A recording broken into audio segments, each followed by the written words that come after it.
Hello there.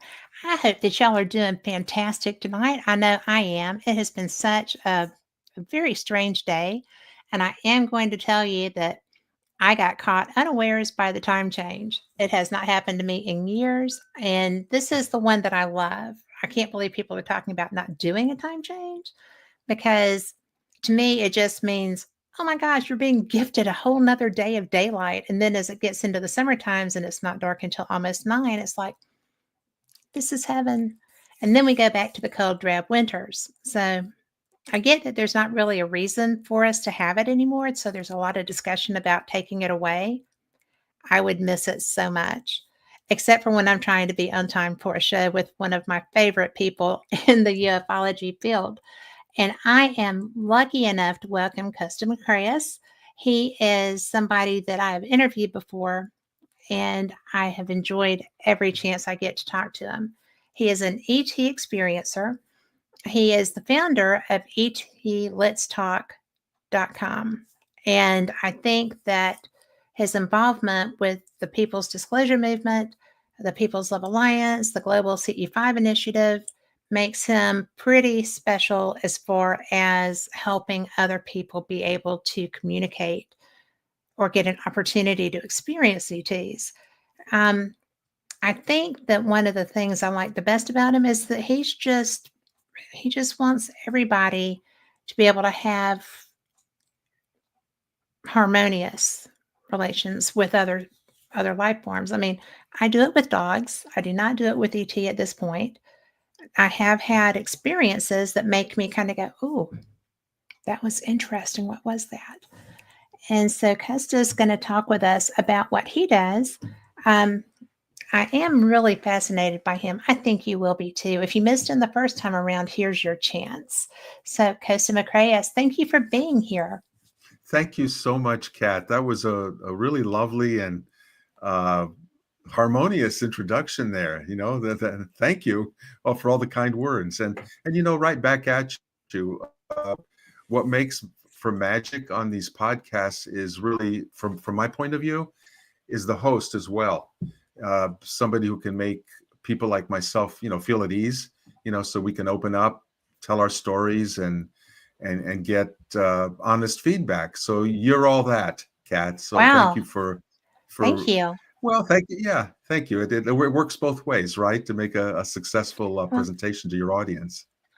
Well, I think so. And a lot of people don't understand why I don't do like straight Q&A, but I really think a conversation is the best way to be able to get ideas over. And I enjoy getting the opportunity to talk to people who interest me because I figure if I think they're pretty cool, my listeners will too. And I think that I think you're one of my favorite people to talk to. We've only had one interview in the past, but I enjoyed it so much that Thank you. Well, you rock And at you know what you what? do. I'll wind up repeating probably a lot of the things I said the first time because I don't remember. I have done so many interviews that I find I say the same things over and over. It's just different audiences, right? But it's still my true stories, my true perspectives, the true information. And so I enjoy being able to take that core of what I know and what I have to offer just to different audiences. And that's why I appreciate folks like you who give me the platform and the opportunity to raise the awareness of star people, because that's what they want. Oh boy, do they want this on our part, as you probably well know. Well, I do. I mean, just from my experiences, which are not legion, right? But I mean, there's a reason that I have Al in the background back there who has been with me. Let's see, I get so confused, but there he is. There my he husband. I usually move him over. I didn't get him over tonight, but because he sits in the corner and protects by the windows, but which I thought would be more fun for him anyway. So, but my husband has always made sure that I had one with me in here, and my original was blue. And I mean, when I started going to video, we wanted to, have some of my things represented. I've got my, Tibetan prayer hanging. I've got other stuff, my tree of life, stuff like that. But I always try to have Al with me too, There we because go. I think that Hey. matters, you know. So, Well, I don't have all the cool stuff you have. All I have is this like galaxy behind me, you which know. is the coolest because you got the Milky Way shooting right there behind you. Yeah. So that's awesome. But Yeah. I think what you do, and I wasn't exaggerating when I said that I think what you do is so very important. I think that it's a wonderful thing when you can go into an event like I'm going to Ozark in April, Hmm. right? And then I'll be at other events through the year. But I'm just really so amazed that people come together. The first time I ever saw experiencers who were talking to each other was at my first Contact in the Desert Hmm. conference. And I didn't know that that was such a thing. And I didn't realize because I was credentialed press and my tag said press. So I didn't want to get into their group because I didn't want them to feel like I wouldn't be discreet. They didn't know me. So was I going to come in there and maybe make them uncomfortable or maybe be a mocker or something? I didn't want them to have any qualms at all. So when I went to, I think we met physically at the first time at the UFO Congress in Arizona. Have you been there? I think that that's where we No, met, no, I don't go to many of them, but right? the most recent one I went was in South San Francisco, here in my neighborhood, a UFO Yes. con. Maybe we passed in the hallways there and said hello. I don't know, Well, we've but been I do know that they're held around. You've been around, and probably more than I have at the probably congresses, at not. the conventions. You have so Oh, much to okay. offer. But I mean, I go and I get the opportunity to learn. And, I was somebody no one knew of when I was first credentialed for my very first event, and it was the first Alien Con. And I went and I heard all the people that you see on TV and stuff, but I also heard and was exposed for the first time to experiencers in a large group. And I was dumbfounded. I thought it was the most cool thing. Hmm. I just, you know, I just loved it. And there's something special when you have people that are chosen for interaction. And I think at a time that's what it was before people started really doing the ET groups that you're leading. Do you Well, do you that feel like the contact team movements, like in the late 50s, 60s, 70s, started all that, and it was not on such a widespread scale now as it is now with people making contact. So it was really special. Those people were the wayshowers, Mhm. the ones breaking ground, sadly getting ridiculed, getting Yeah, attacked, and all that. But they held on. They wrote the books. They formed groups. yeah, Uh, they got together with each other, and I really appreciate them having prepared the way over the decades for the rest of us for this wave of experiencers now. I mean, uh, you can go now and get like a CE5 a manual, for example, and with the price of a lawn chair in your backyard and a little bit of time, yeah, you can do the Close Encounters of the Fifth Kind, the human initiated interactive thing that we've been doing now for years. And so it's a worldwide movement. And the fact that you met a lot of experiencers and were wowed by it, well, it's multiplied so much all over the world right now that yeah, I can honestly say we are a movement. It's what I've called the People's yeah, Disclosure Movement. That with the help of my star friends, I founded in 2010. Although it had its predecessors with so many other groups like Rama and others that, as I was mentioning, over the decades had prepared the ground for us. But the real groundswell has happened for experiencers, I'd say, in the last 15 to 19 years. I mean, here we are in 2025. I know I had my first experience when I was in 2006. I've actually a couple of them that were up close and personal at Mount Shasta here in Northern California. And as a lot of experiences will tell you, when you have your own experience, nobody can take that away from you. You can choose to do what you want. You can like hold it in if you really aren't ready to talk about it or you don't understand it. Or like some people, you can get on the rooftops and start telling everybody. I kind of chose the latter, and not literally on a And you rooftop, chose a but that's high what one too, because you're out there so much. And, it's really cool to not be fearful going into this because so many people seem to be. And the stigma is dropping quickly, isn't it? it is. And that's all to the good. I'm not saying that there haven't been negative experiences. I don't think every Mhm. life form that is visited here has had the best of our interests in mind. But I think a lot of that, or I'm told a lot of that by my star friends, is in the past. And predominantly what we have now are so many civilizations of them rooting for us and asking in a really joyful way for us to reach out. So we're really part of something special. This hasn't been done on this kind of a global scale, possibly ever in the history of the earth.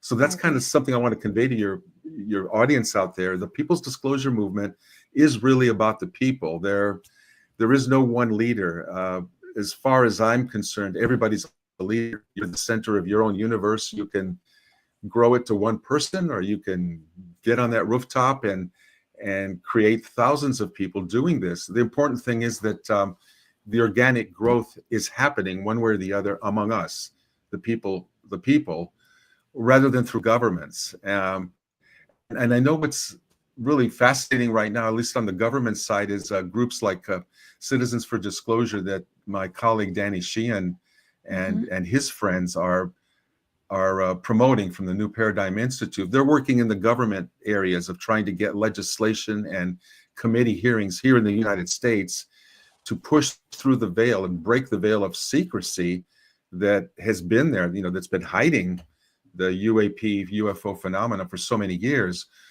And he and Steve Bassett and others, I honor what Mhm. they're doing because they're trying to work through those official channels, as hard as that is, but somebody has to make breakthroughs on that side. However, what happened for me in 2010 when my star friends asked me to do what I could to get people interested in doing our own contact, Right. that's something different. The people, it's like we stepped aside from the government. We stopped waiting for the government stuff to happen for somebody, with a title, a premier, a president, prime minister, to make some kind of announcement telling us that they're already in communication, and they are with a few civilizations. So rather than wait for that, the growth of we the people Yeah. is profound and is really what's, I think, going to save the earth, and has actually already created a People's Disclosure. My star friends told me that in 2019, we reached a tipping point where so many of us around the planet were seeking consciously for interaction and looking up in the skies and looking around us and making contact in so many different ways, not just the skies.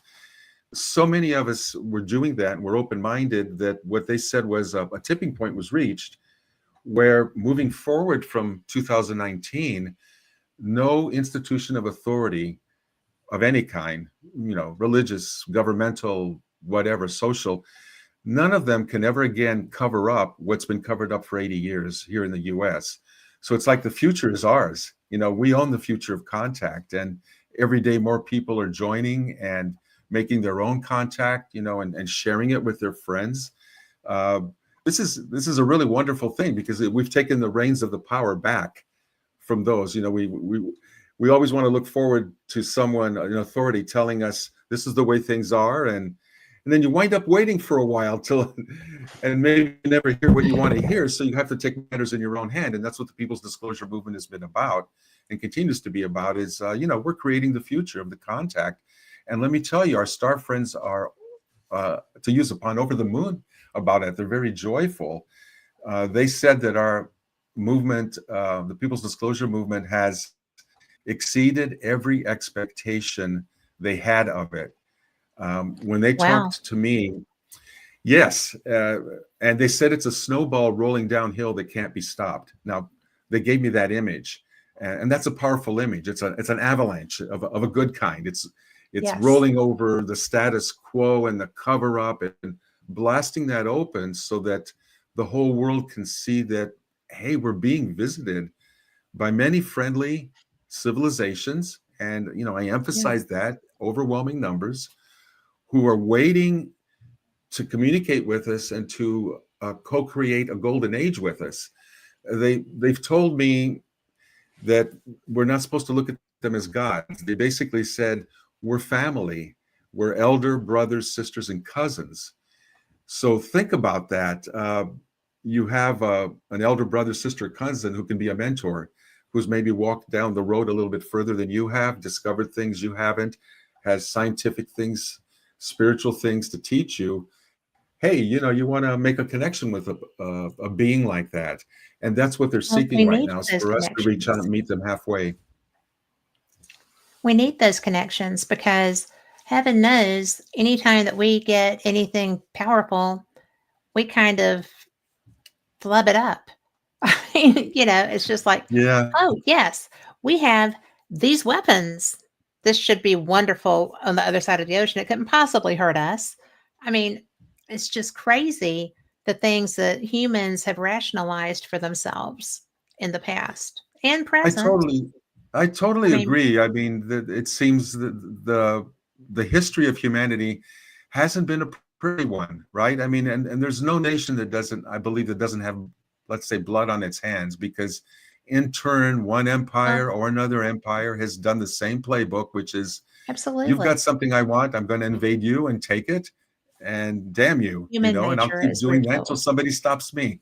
That's that's how humans have behaved, but we're at the point now, and I think our star friends realize that we can't keep doing that anymore, because the weapons we have now, they're not just sticks and stones, right?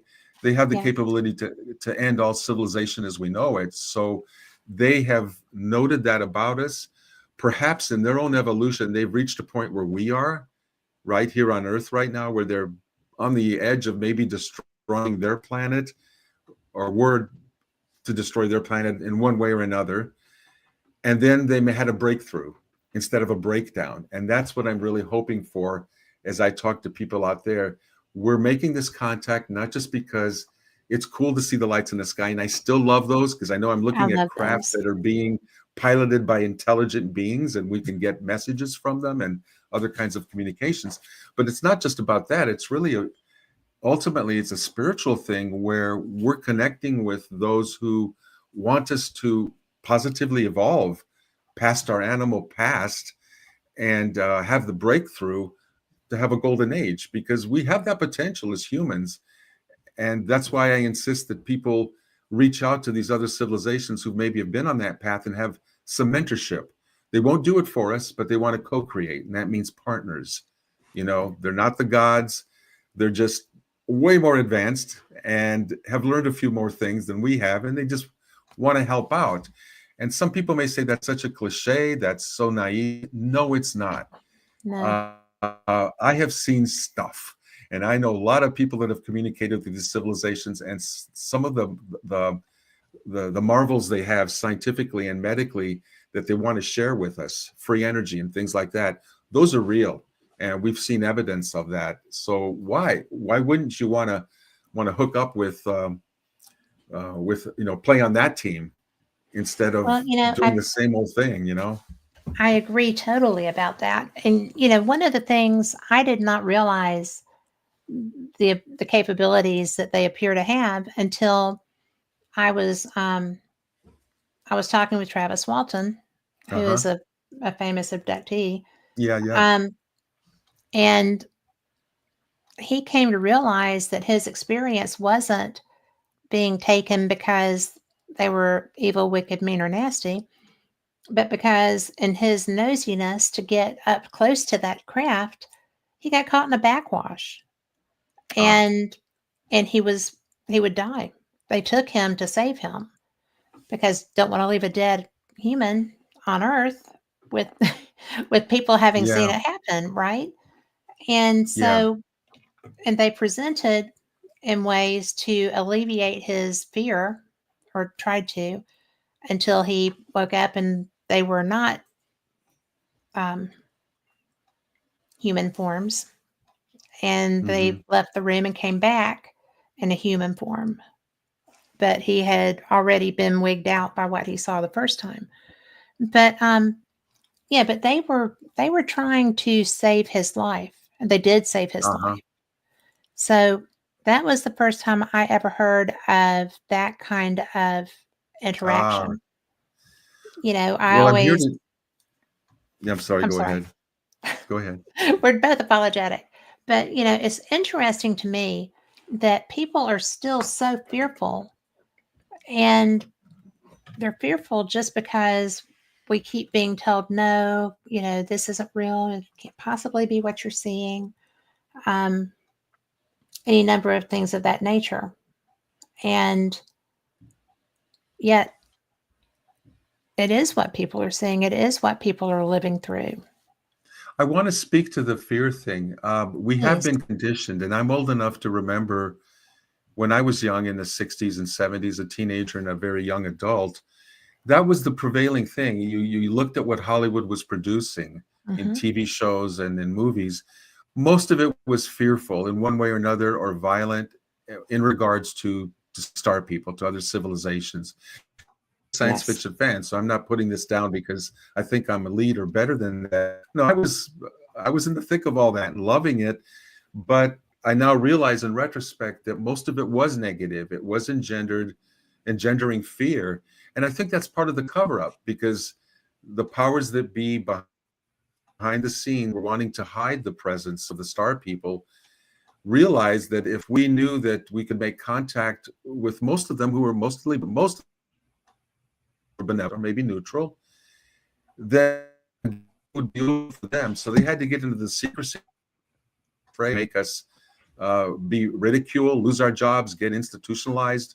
Marriages broke up over this. I mean, people Yes. shunned people like us who are experiencers.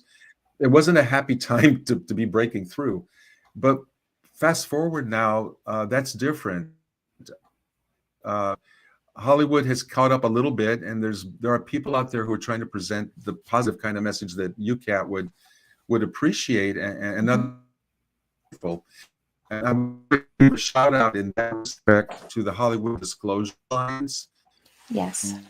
Harari, and of the Hollywood Disclosure Alliance have brought together professionals of all stripes from Hollywood, including experiencers like myself and other, many other people like myself, into a little bit of a big core of folks, media in a positive way towards discussing UAP, star people, experiences. So we kind Hmm. of flip the narrative now. What's been done to us for 80 years is it's been portrayed as mostly negative, evil, or violent, malevolent.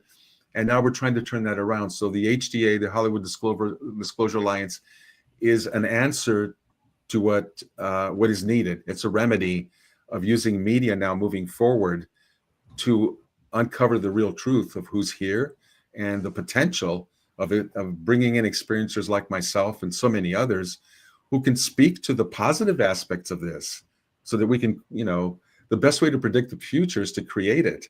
So in order to create it, you have to start informing people, helping them to remove the fear, and giving them a positive image of the possibilities of what can happen. Imagine, I imagine a world, and I have adult children, and I'm going to expect my very first grandchild at the end of May. So I'm thinking in Congratulations. terms of myself and others like me who have children, grandchildren, and are looking to the future generations. What have we got to offer them if we can't tell them right now that they have the opportunity to create a golden age, and we have help? We're not alone. We're not alone in the sky. We're not alone on earth, because there's millions of us who want a better world, and we just have to organize and realize that it's not just us and 10 of our friends. We literally have the company of That's millions, true. right? And that's why at Yes. ETLetsTalk.com, I invite people. If I may do a commercial, here's come and Please. come Yeah. come as a free member there, and join a community of people like yourself, Kat, myself, who are genuinely, sincerely interested and making contact to one degree or another, because we don't know, no one person has all the answers, in my opinion. We need to share our stories and our experiences because there's so many varied ones. I'm telling you, in the last 16, actually 19 years, I've been doing this networking and making contact and getting to know people across the planet. I've heard hundreds, if not thousands, of stories, such a variety of contact, up close and personal, out in the sky, through telepathy, through dreams. People who reach out are they're having results, and Hmm. they're positive results. And so in our community, we share our results with each other because, like I said, no one person has all the answers, and I don't pretend to. I'm not someone that says you have to believe what I'm saying. What I'm saying is go out and try it yourself, see what Yes. you come up with. If it doesn't agree with what I say, well, go with your own truth. That's the highest thing Well, that you because can do.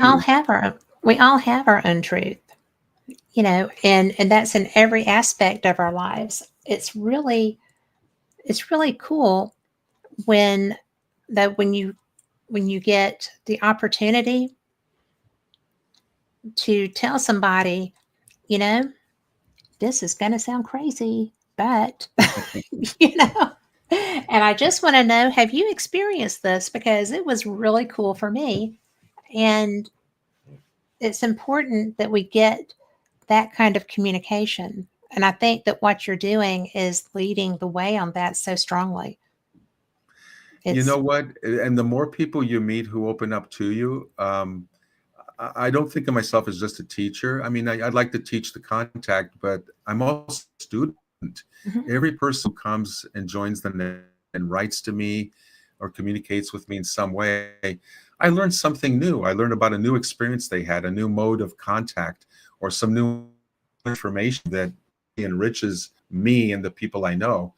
I tell you, one of the greatest things, and I live in the San Francisco Bay Area, and I can't speak for parts of the country because I don't live there. So I don't know what the awareness of UAP and the openness is like. I do know that it's better all around than it used to be decades ago, and good. But in specific to this area I'm in here, so many people are open to this topic. It's like I go to a social event, a party, or a meeting or whatever, and meet total strangers, and you start talking to them, and you start off with rather, oh, well, I'm so and so. Where do you live? What do you do? And I'm not shy about it. I immediately say, well, I'm a cheerleader for a community called the People's Disclosure yes, Movement. It's an online community. We make contact with star people. And I just put it out there, and then I wait, and I don't care what the response will be. If they want to shake their head and turn and walk away, that's okay. But I'm telling you, most of the time, at least in this area, um, people will stop and say, that's really cool. How do I do that? Can I come out with your group? Or they break into a story of their own. Some of them kind of look around and see if anyone's listening. They yes. go, well, I want to tell you, when I was young, we were on a family vacation out to Arkansas. And we were driving along and blah, blah, blah. Ship came over, I hear stories like that. Some Yeah. people are more open about it, and some, just like I said, just want to look around and make sure nobody else is listening. But that doesn't matter. The It thing is doesn't, that because the main thing is they're it's the sharing that elephant, it's the experience. elephant in the room no one's talking about. What's Yes. And that? they're not being shamed, you know, because so many No. people spent, so many people were shamed. And, I have a friend who used to be involved with Fate also, who had never shared with me that there was a lost Oh, time episode. And I mean, she was fierce, bad to the bone, ferocious, even a great, great role model for women. And so I and we were friends. And finally I just said, we've talked about this, we've talked about that, we've done this forever, just the conversation. Have you ever had a lost time incident? And she was like, I did. And it terrified uh-huh. me. And I said, did it terrify you because you don't remember it? Or did it terrify you because of what happened? And it was because she didn't remember. Okay. And I have acquaintances who did have horrific experiences. One didn't remember it, but the person taken with him was destroyed by it. Okay, Oh, because of the terrible. fear of the fear the he did not his memory wipe did not take.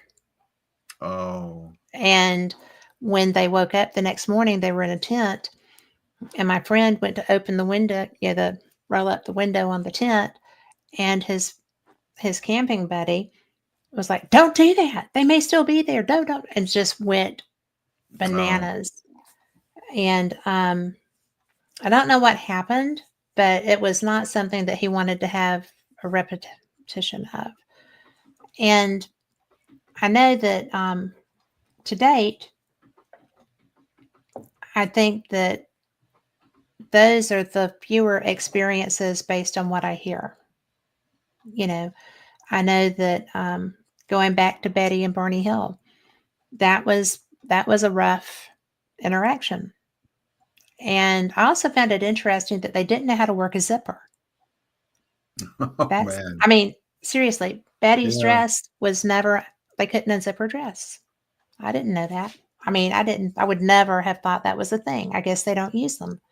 But yeah, there's little quirks that come out of different people's experiences that Hmm. make you realize that it's so um, individual. They Yes. interact with you where you are. And of course, in those instances, those were with people who were not ready and they were not gentle and kind. But for the most part, in the last 20 years or so, I have not heard of negative interactions like that so much. It seems That's like what my they're evolving to understand us better. that very well could be. Why not? Or maybe we're That's not. the same information I've gotten from my people contacts. Is there was more of the intentional or unintentional negativity in the past. You can't deny some of that, but as you were just saying, in recent times, that that hasn't been the case. People have Mm-mm. been reporting to me healings of stage 4 cancers of themselves, of their pets, of energy surrounding them and lifting them out of depression and all kinds of things. So Mhm. I'm focused on the positive aspects of this. Well, Now because there's a they're what's that? evolving just like we are. They're evolving to understand us like we're trying to evolve to understand them. That's the way I look at that That's that's a healthy way because to they're look not at that. Yeah, well, because they're not causing harm. For a while no there, harm. there was that issue. And I mean, that's our directive, I would think, if we're going out and about places, do no harm. Ray That's very Hernandez, valid. my colleague Ray Hernandez and his group a few I years love ago. him. Yeah. Yeah, okay, then you probably know about all the writings he's done with Ions and all, stuff. Yes. yeah, the scholarly research that his group has done about the contact modalities. Mhm. What I will say is, of the thousands of people they studied who experiencers who had all kinds of these paranormal experiences, they actually found, and I'm probably a little bit off on the percentage, but I'm in the neighborhood when I say I think 70 or 80, 85% of the experiences, after thousands of people reported to them, that meant that 75, 80% were positive or Mhm. maybe neutral. And of the remaining percent, they attribute a large part of those to just a fear of the unknown. It wasn't like any harm was Yes. done to a person. It was, Yes. yeah, they returned afraid because they didn't know what they had encountered. It was new, and yeah, your reflex is to be afraid. So in general, the news is good because most of these encounters, and they studied, astral travel, lucid dreaming, uh, contacts with star people, etc., and all in a big pot because they consider it really one modality, although it has many different avenues of contact. But anyway, that's what I want to leave with your audience here, is the fact that this study was done by people, with PhDs after their name, a whole bunch of them. Ray did an amazing job gathering people together, doing the study, conducting it over years, so that he could present some numbers, some kind of scientific evidence of what we experiencers were experiencing. Because I don't think anybody had ever done a study like that about our experiences before. And so it was really valuable that they were able to present statistics Yes. showing that by and large, our experiences are positive or maybe neutral. And that bodes well because it means we have this undiscovered country. Our abilities are just this much. And as we open up as human beings and become the new Yes. human, we will reach into more and more into these other realms.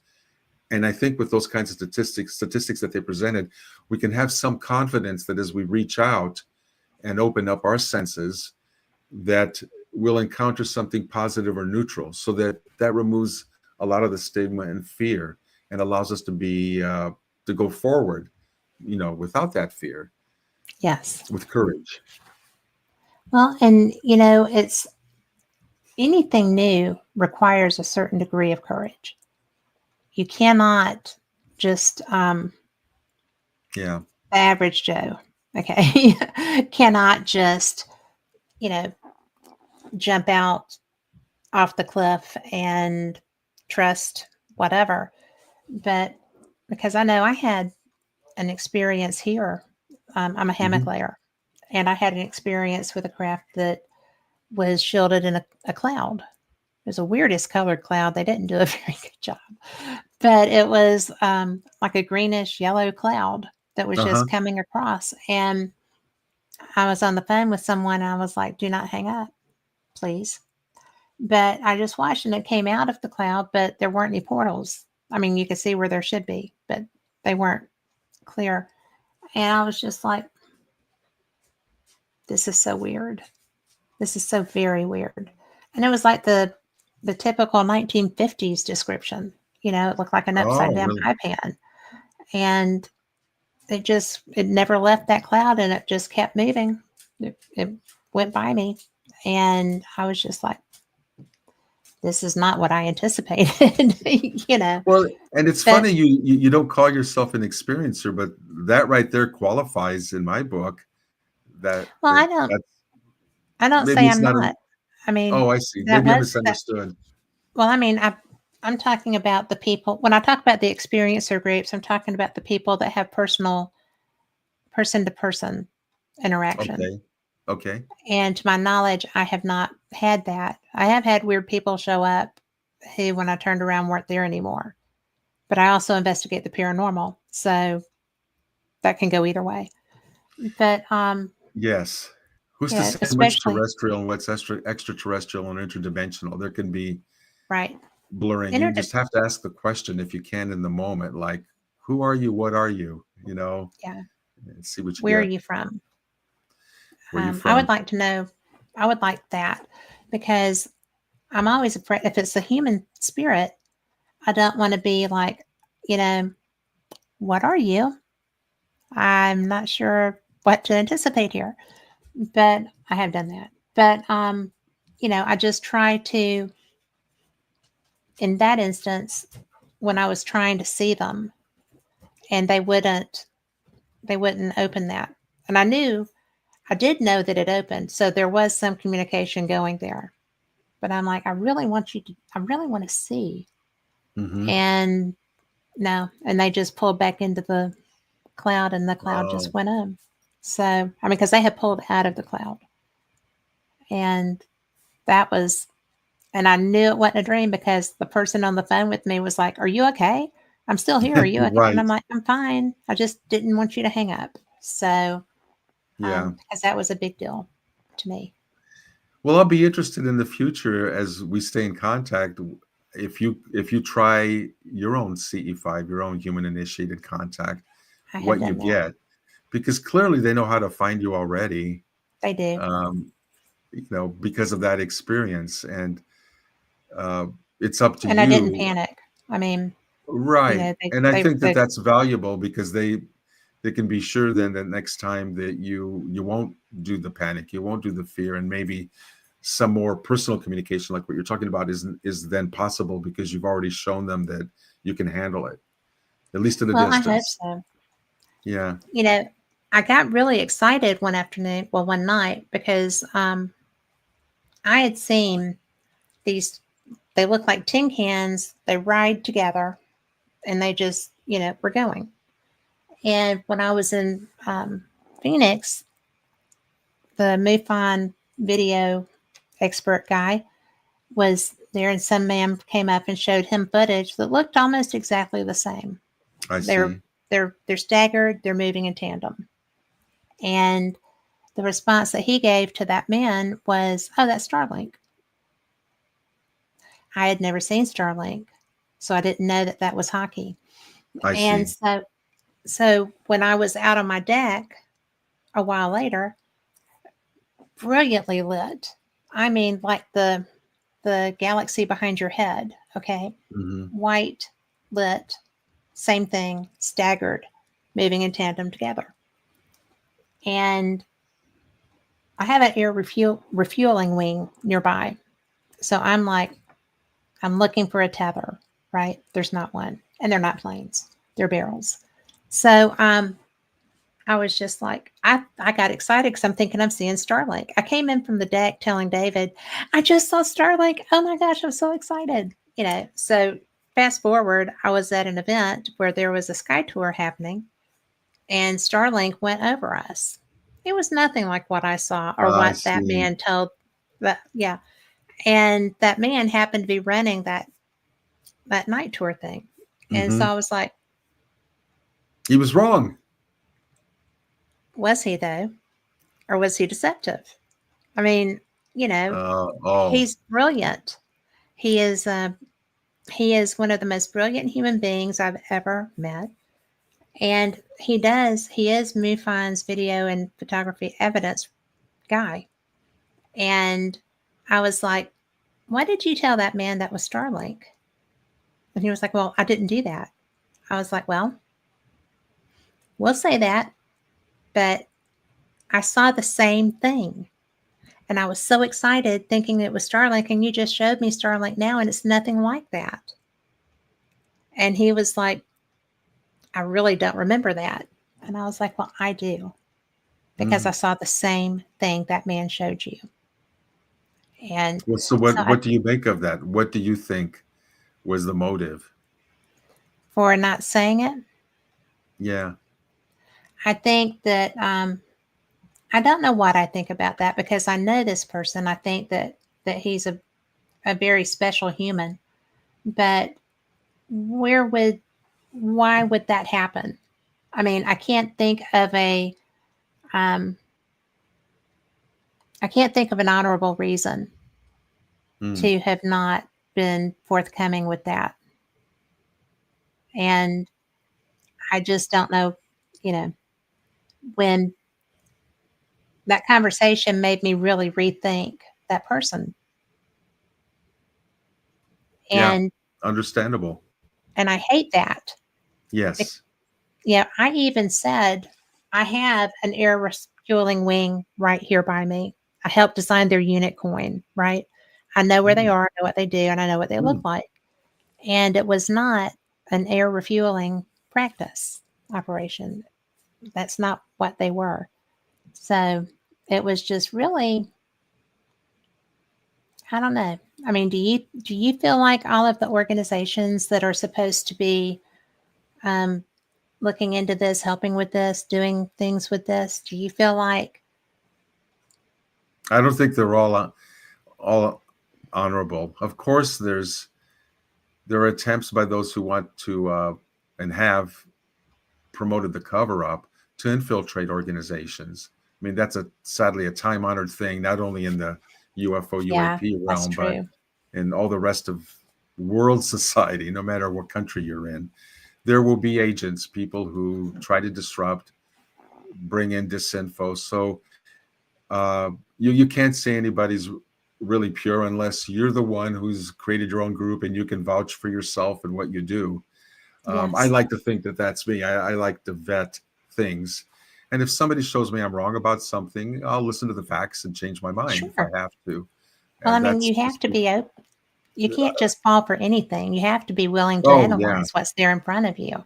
yeah. You I appreciate agree. we appreciate intellectual honesty. Yes. So lucky is the person who can find those who they can trust over time. And my saying is that time will tell you who you can trust. You have to spend some time, maybe years, with people or with a group to really get a feeling for, are they really sticking with the truth? Because there's Hmm. so many things that can distract, right? Money enters, fame, right? Power that warps the human ego, right? And people that you used to trust can go off on a tangent and become untrustworthy or into power games and into deception. That's again the human story. It happens in all kinds of fields. This field is no different. So you got to stick with your own truth, Kat.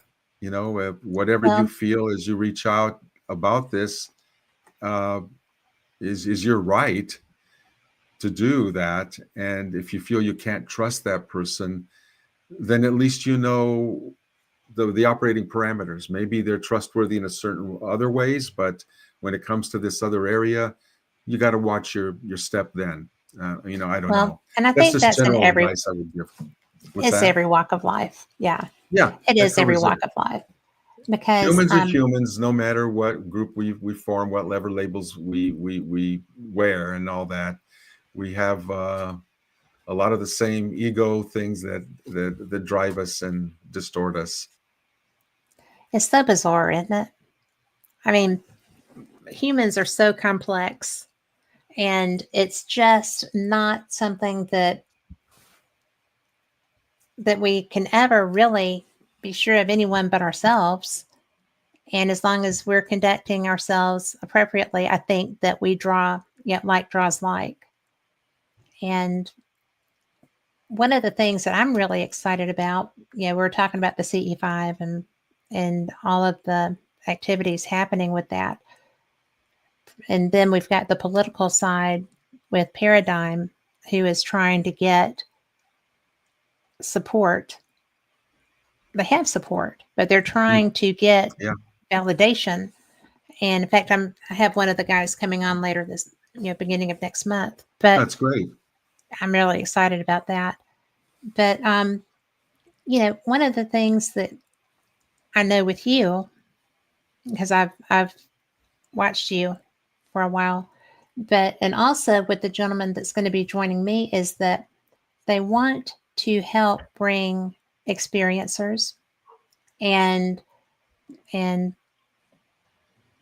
researchers together to make this such a great experience for people to be able to get validation that this is really happening. People aren't making this up. They're not drunk. They're not crazy. They're not stoned sometimes. And, it just is hard to get people who like to be very serious to let go of that little bit of seriousness. Do you run into that with what you're trying to do? Into not being serious, you No, mean? into other Or people not being willing to let go of their seriousness or what they perceive as that and I let themselves go uh, and become part of this.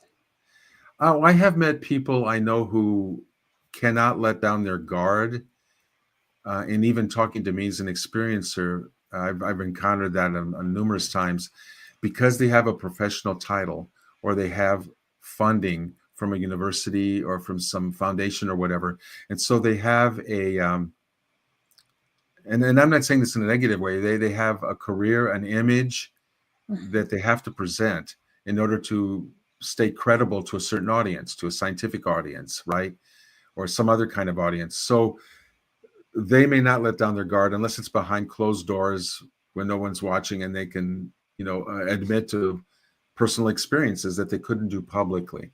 So I don't think that it's a bad thing that people who are out in the public are serious and have to keep their credentials going, and honored and respected by other people. That's fine.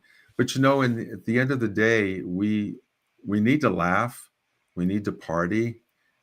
We need to tell Celebrate. stories and celebrate with each other, because that's what community is about. Regardless of all the labels we wear, and there's so many, we're still at the basic, these incredible biological creations, the intricacy of the trillions of cells and lives that live within us that make a human being are just beyond my imagination and my comprehension. So I really honor what it is to be human.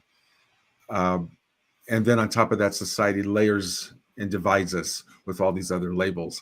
And sometimes they serve a purpose. And sometimes you got to let go of the labels and just be that human being who's just Yep. looking someone else in the eye and saying, I see you. You're just someone struggling for the truth and doing the best you can the way that I am. And that's so important. Because if you're not comfortable enough to be able to do that, then you're going to lose a lot of opportunity. From an experiencer side, you're going to lose the opportunity to have support networks. And y'all really provide a great one, in my opinion. I think what you do is great. It's, well, thank you. I want to present the human spiritual side of all this. I'm a left-brained kind of scientist. I don't emphasize that as much, software engineer and all that. And I could have stayed and lived in that world after 40 years of being in it, of the rational, materialistic side of things, which has its use. But on the other part, it's like, no, I want to party. I want to meet people. I want to laugh, I want to sing, dance, tell Yeah. stories, and celebrate, like you were saying, being human. Because if we don't nurture that part of ourselves, and that's really our true spiritual part, and connect with each other as these amazing beings that we are, how can we, if we can't do that individually or in groups of ones or twos, how are we going to form communities and move into the future and create a golden age for the entire earth? The galactic civilizations want us to move along that arc of joy, of love, because right now it's the only thing that's going to get this planet through. And that's why I talk about the People's Love Alliance, the movement you've never heard of, because mass media, there's nothing in it for them, no clicks that will grab you by fear or by suspicion or by division, because love is boring, I guess. But the truth is that that there are millions of people in all walks of life across this planet, in all countries, in all different stratas of society, whether it's religious, or economic, political, whatever, who have goodwill and love in their being. And my star friends have also spoken to that. They said that 2020 was the year of the emergence of the heart, where 1 billion hearts on earth opened up. And I don't mean fully opened, like everyone's a Mother Teresa or a saint, but at least people that were touched and moved a little bit beyond themselves to look at the other and to be a little bit more selfless. They said that 1 billion hearts opened. I can't prove that in a court of law. It's what my star friends told me, and I'm taking that to the bank and acting accordingly. Absolutely. Nobody has to believe me, but it's what I operate with, because I want to believe and see the evidence of the goodness in people. So the People's Love Alliance is this vast conglomeration of people who really want good and are doing good in so many little ways that are not going to make the evening news, because, as you know, most major media, not all, but most of it, thrives on titillation, on fear, on division, on extremism and all that to get people's attention. Like I said, good news doesn't seem to be sexy enough, but my God, it's the only thing that's going to get us through this, goodwill and love, if enough of us practice it. There's an organization called avaz.org. I don't know the exact number, but they've got to be upwards of 70 million people right now. You can go to their website, avaaz.org, and they are a humanitarian, tolerant, loving, global community. They take no money from corporations or any other place like that, but only small dollar or peso or whatever amounts from their membership. And whenever there's a need in a certain country for some kind of campaign, let's say to save elephants in a village that are being poached, people from all over the Avaz world, from all over the countries, will contribute. They'll sign petitions.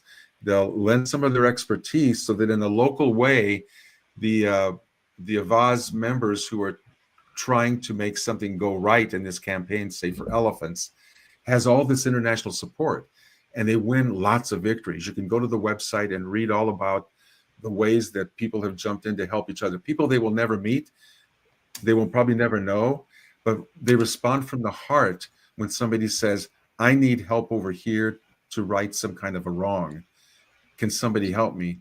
And the Avaz community jumps in. And they've been doing this for years and years. You never heard of And it's them. AVASS? AVAAZ, as in zebra, Dot Avaz. org. And Avaz means, I'm told, in numerous languages, it means voice. I don't know what those languages are. I'm not that linguist, but I take that as fact. And it's the voice of the people. And that Avaz is just one example. There are others of human beings behaving really well, using the magic of the internet, despite all the downsides of what that presents. And we know what all those are. But this is the upside of the internet, the ability for these 70 million or more. Like I said, I don't have the exact number, but it is up in that area. And they were only started, I want to say in 2007, but I probably have it wrong. You know, they haven't been around decades and decades. That's a lot of people for that short That's a lot period of of people. time. That's cool. And Well, that gives you hope, people need right? to know about this. You know, they need to know Yes. we're not alone in the stars and we're not alone on Earth as we're trying to create a better planet.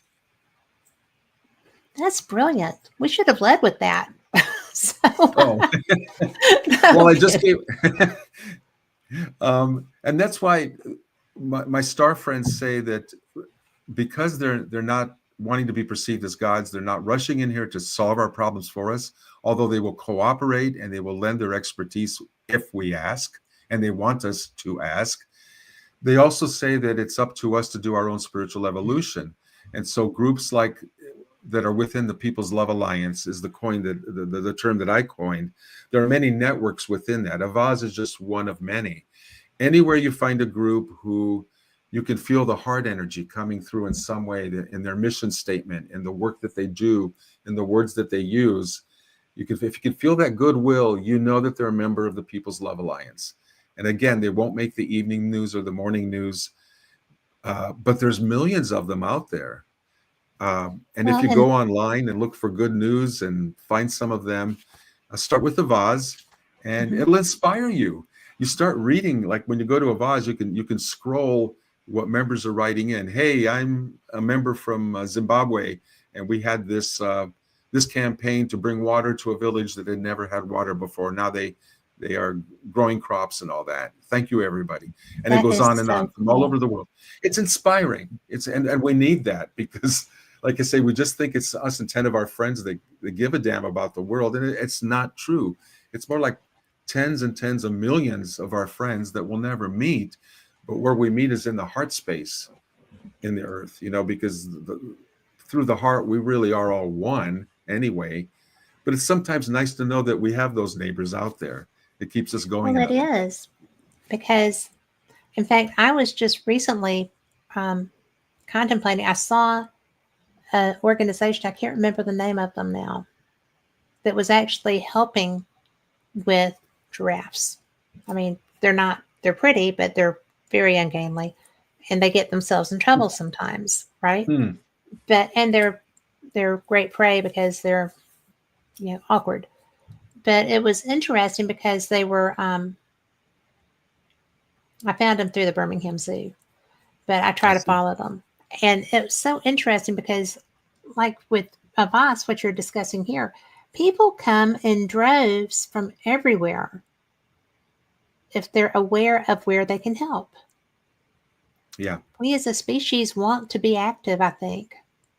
So it certainly seems that way when I start looking at people like you and you know people like Paradigm and other Oh, places that we're out there, all of us. It's yeah. not just a few of us. One of my spiritual mentors said many years ago, and I still believe it's true, the heart of humanity is sound. meaning it's good. What happens is that education and prejudice pervert us along the way, and we go into other directions that are not loving. So I want to, Yep. if I could leave a message with anyone here, with all your audience here, I would say try to really grok that. The heart of humanity is sound, and then when we see someone behaving in ways we consider erring, most of the time they're just doing the best they can from their point of view, and it's up to us to try to build bridges if we can through goodwill, because now that's in a time of real division. Those bridges are more important than ever, and they're not easy, Yes. but they're necessary. And I think if we keep knowing that the heart of humanity is sound, that we can continue to see the humanity in other people when we look in their eyes, and maybe try to find a bridge to them, though we may have other differences. Because look where differences have brought us. We're on the edge of extinction right now, and the star people are here to Literally. say that. Literally, the star people are here to say, love is the way, is the road you have to travel, and we're here to help. And I want to leave that message is, again, too, is they're here to help if we will reach out. And through And they want, CE5, Close Encounters of the Fifth Kind, it's our opportunity to reach out. and you don't have to be with a group. You can do it yourself. Right. And, and all it is, I mean, you can go online and you can look at the procedures that are done there, but it is an individual relationship, right? Yes. And they And love groups too. well, they do, but I mean, if you can't find one, you can be your own. Yes. But I do like the groups because a lot of times, if you're out somewhere remote, you don't want to be there by yourself. But you don't have to be remote to get the interaction either. Not at You, all. We do meditations of CE5 in our living rooms, driveways, out in yeah, nature. It doesn't matter. Really, what matters is the interior experience. If you're raising your vibration in love to meet them at a yes, higher frequency, which is what they want, you can be anywhere physically that's safe for your physical body and for you and for them, because they have enemies of the humankind here on Earth. But as long as you're in a safe situation, yeah, what matters is the interior preparation and the experience, raising your vibe. And the instructions that we have on ETLetsTalk.com hmm for doing um, uh, the meditation to do Close Encounters of the Fifth Kind do address that heart-centered visualization and approach. And I will say there are many different protocols out there for CE5. Uh, Everybody seems to find something else that works for them. Some people uh, like to include, music. Some people like more ritual, more of something more formal, and others will bend it in some way or another. But what's really important at the core of it is that you approach the CE5 with an open heart, an open mind, and a loving vibration. That's what the star people say we have to do to meet them halfway. And that really makes sense, because if we're here in our little egos and being fearful, what's in yeah. it for them? They got to break through all these walls. But if we're willing to open up, and you don't have to be a believer, you just have to be open-minded and And open-hearted.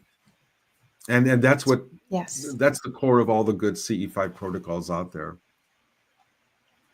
you know, I I just appreciate so much what you do to try to get this interaction happening, and also to make people feel safe in their space when they're having experiences that are unnerving sometimes. It's very beneficial to have someone like you that can say, you're not crazy, you're safe, Mm-hmm. you Mm-hmm. know, they're coming because there's a relationship building. you're not you're not going to just disappear off the face of the earth. Um, can I ask you one more thing? Two more Sure. things. You mentioned experiences at Mount Shasta, and I know people who also have had experiences there. Oh yeah. Oh yeah. What is that like? It's amazing. The variety. Every person you talk to has experienced something different. And that's why I love talking to people who've been there, again, because I learned. Um, I'll mention mine because in 2006, when I first heard about CE5 and realized, oh, there are people that go out and meditate as a group and you can interact, you can initiate the contact. Because all my life I had known people who passively, it happened to them, right? Mhm. They had literally craft come over their cars that stopped the cars, or etc. So people that I trusted would tell me stories as I was growing up of their encounters, and that just kind of fed my interest in it.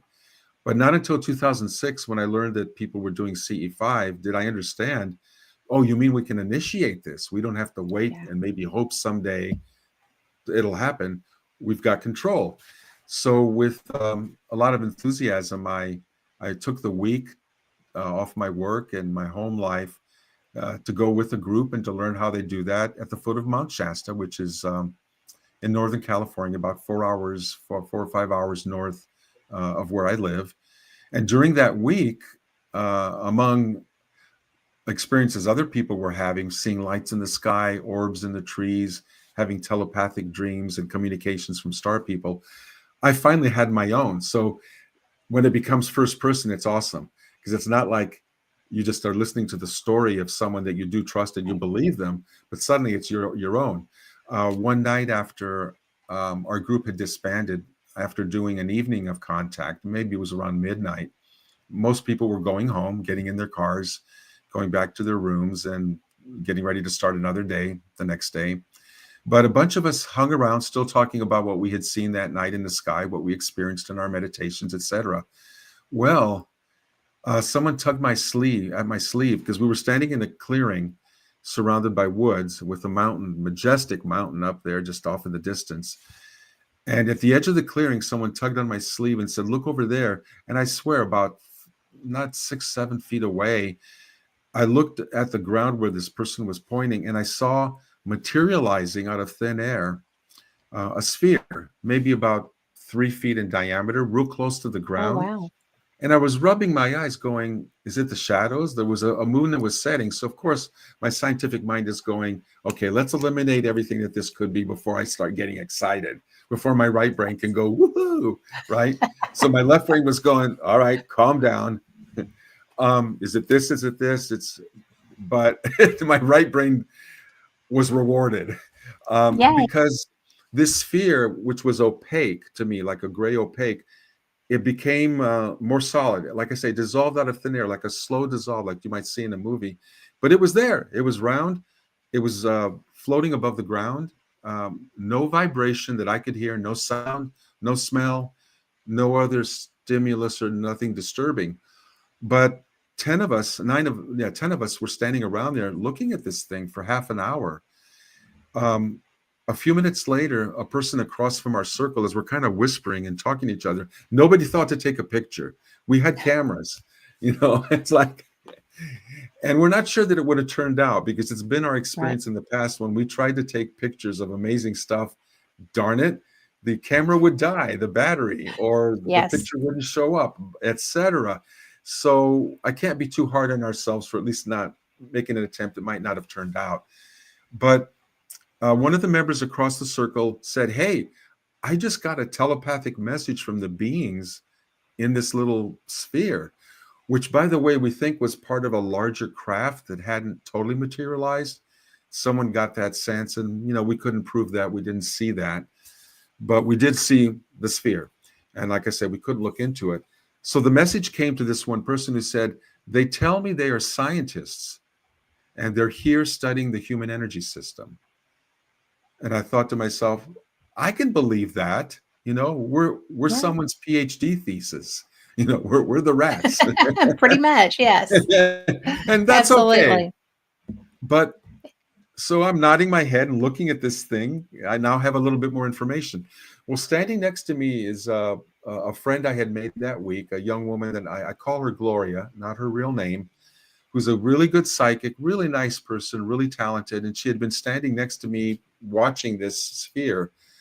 As I turned to speak to her after I heard this message about them being scientists, I looked at her and she's standing, I don't know if I can do this, with her arms outstretched like this, stiff as a board, not moving.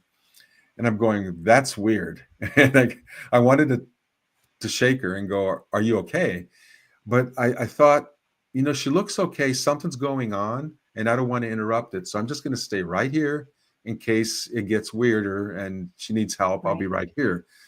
So this lasted for many minutes. I mean, try staying out there with your arms outstretched. And I don't know if Navy SEALs can do this. Probably they can. But she didn't move for the longest time until she finally did. She got a little woozy.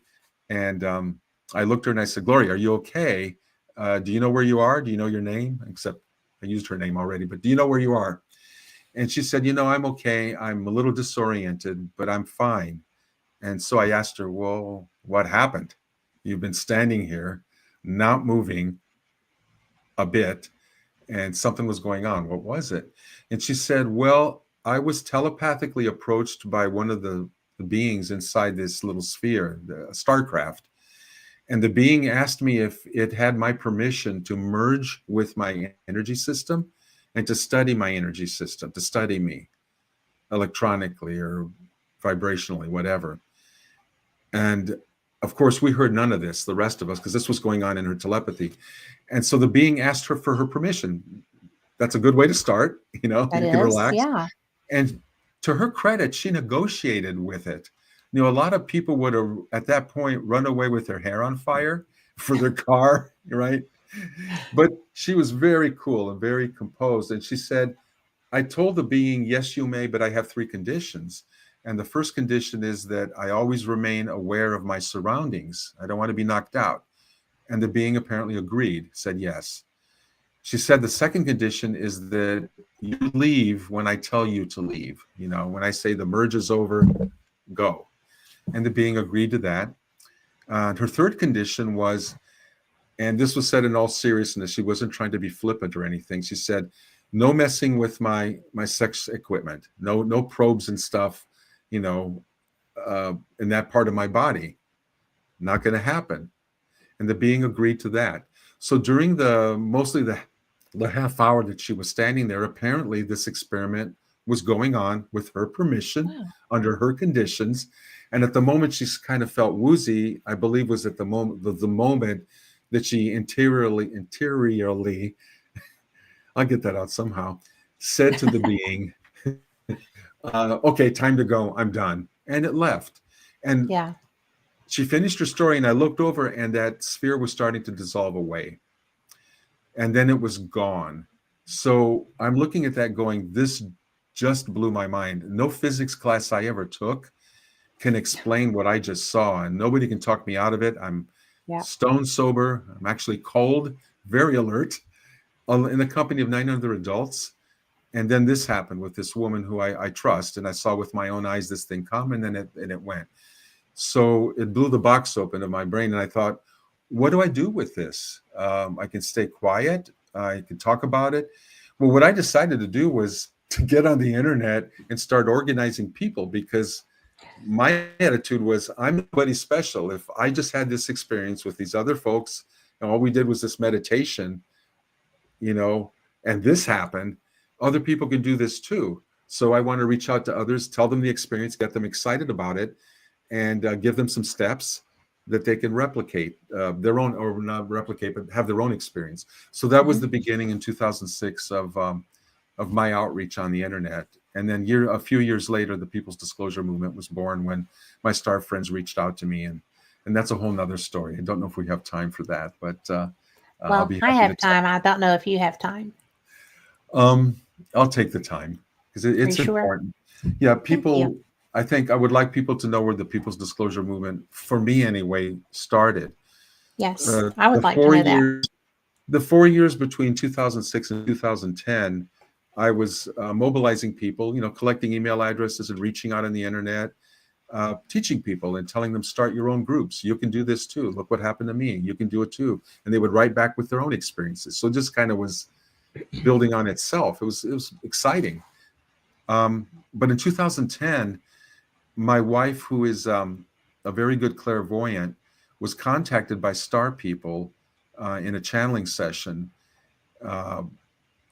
in my presence, because I asked, and they spoke through her. I asked them, what is it that I can do to help whatever plans you have at the 20,000 foot level? What can I do? I've got a day job. I got to make a living. I don't have all the energy in the world in the evenings, but I would like to contribute something. Could you have some advice for me on how I can help you in your greater plans to create first contact for all of us, to create disclosure? So I presented myself, and they said very simply, create as many contact teams as possible in as many places as possible, as quickly as possible. And I said, okay, I've been doing a little bit of that, but now that you're formalizing that with a request, I'm gonna turbocharge this. And I asked them, what's the point of me trying to do that? They said, well, the more that human beings give us permission to appear in the skies, at the minimum, they can appear in many ways, of course, but to appear in the skies, or to contact them in other cities, the more we will do it. And the more we do that, more people will see us and contact us and give us even more permission to do even more, where more people will see us and do more. They call this an organic, or a virtuous cycle, virtuous circle, an organic growth. Mhm. And so my next question was, okay, that's cool. I can do that. We want to get a lot of people doing this all over the world. I'm hip. What's the end game? And they said, well, someday a tipping point will be reached where so many people have seen us around the planet and are open, that moving forward from that tipping point, it's like game over for the powers that be that have been hiding this. There will be nobody on planet Earth who can ever again cover up their presence. In other words, the future will belong to us. And that was the People's Disclosure Movement. That was the promise that was given to me. Get this ball rolling, keep it rolling. Someday you'll have a tipping point, and you'll know that this is unstoppable then. No matter what you read in the press, no matter what naysayers are saying, we're telling you it will be unstoppable, and it's going to lead to a better future. Well, I think it was in 2020, maybe 2021, when they informed me, my star friends, that in 2019, 2 years previous, or a year previous, we had reached that tipping point. Oh, Because wow. back in 2010, I did ask them, well, when is that tipping point going to happen? Because I kind of wanted to know. And they said, this is up to human free will. We can't tell you. It's up to you all. But we did it in 2019. And that's really what I want to impress upon your audience, is that we are in a new era right now. That cover up is over. We have the reins. We have the power now in the People's Disclosure Movement. We're driving. We're driving the scout ship. We're driving the starship. We're the ones making contact. We're the ones forging into the future and creating the future together. There's not a leader somewhere. This is people powered. We're crowdsourcing, and did crowdsource our own People's Disclosure, because that's what happened in 2019. It was Yeah. a People's Disclosure. So we're riding that wave. And it was at that point that my star friends that I mentioned earlier in our program here, that they said, this movement has exceeded every expectation we had of it. And it just gave me just chills in a really, Wow. really good way. So that's what That I want to is, convey to everybody else. We're part of making history, so just get on it. well, thank you so much for sharing that, because I think that is such a big deal. And I feel like I know exactly when that shift happened. Oh, Just really? like I think you probably do too. We had people have been so belittled and berated and mocked, and if you came forward as a contactee, then you know mainstream was not going to be as kind as they could have been. And All true. I, when we found out about ATIP, or when actually I think when they created ATIP, um, that was the game over point, because that was created because legislators and military personnel knew that this was a real thing. They just needed to document and study it. And then when they came out, um, it was just kind of like, okay, we're bested. We were doing Well, this. I like to. And I believe that we, the people, led the way. We created a hundred percent, the a hundred field percent. in the years since 2010 to 2019 and forward. We created the field that made it Yes. possible for more official kind of disclosure. But again, I want to emphasize we don't need that. We had our people's No, I disclosure. mean, Anybody who yes. goes out and sees an object in the sky and they communicate with it, you've disclosed. You don't need a prime minister or a committee to Well, you tell you. don't. But However, there there are are a lot people. of people that do need that, Yes. and I honor that Yes. part of things, and I try to support people that are working in that through that means to blow open the cover up, because all these corporations that have bodies and craft and have been doing reverse engineering, we've been hearing about it in the congressional committees here in the U.S. Hmm. as the whistleblowers have come forward. I think that's important, but again, don't hang your hopes on that No. disclosure happening any day soon, and instead revel in the disclosure that we did in 2019. Take that to Well, the it's bank so with you. Make exciting. yourself feel good. It You know, is. It I agree with you. It was the situation was created by the individuals. The the government side of it is simply reactionary to yeah, that.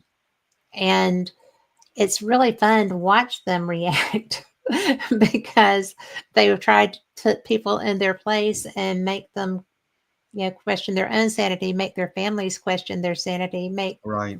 all of the things that they could. You know, I got in real trouble one time because I was at an event and a person who had been in the military was working. They weren't on a show yet. They were just making appearances on, the alien shows. And um, I asked, "Do you get a check from Prometheus?" They were like, "Yes." I said, "Do you get a check from the government?" And he said, "Yes."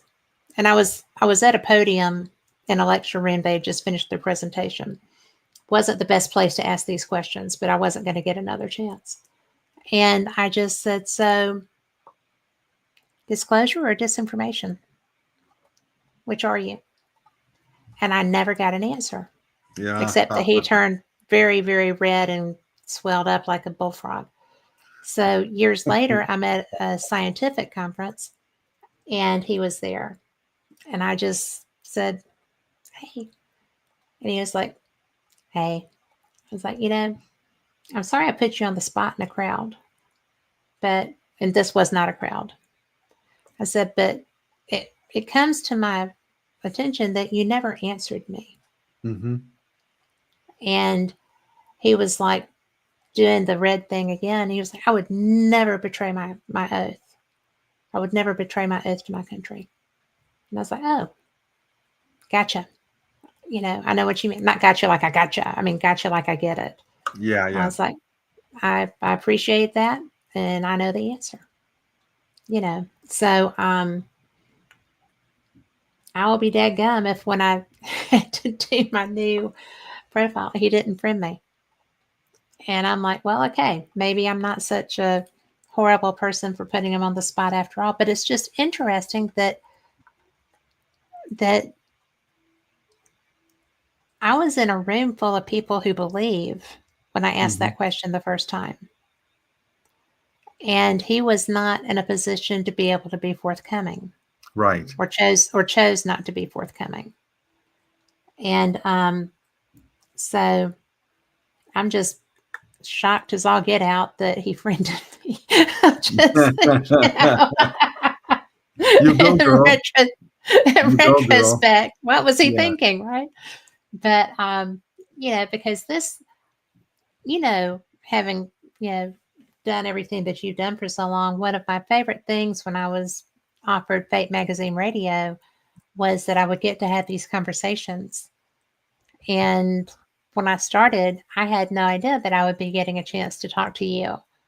And now this is the second time, and I'm so excited by that because I admire what you do. I admire the groundswell that you've helped to create and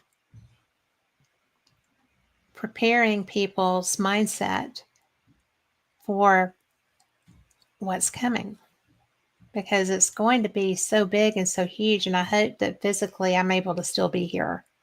I know Uh, spiritually we don't go away, but yeah. I hope that physically I'm still here to see. I mean, it's not going to be the Jetsons. People are always like, oh, meet George. No, it's not the Jetsons. That's what we do, right?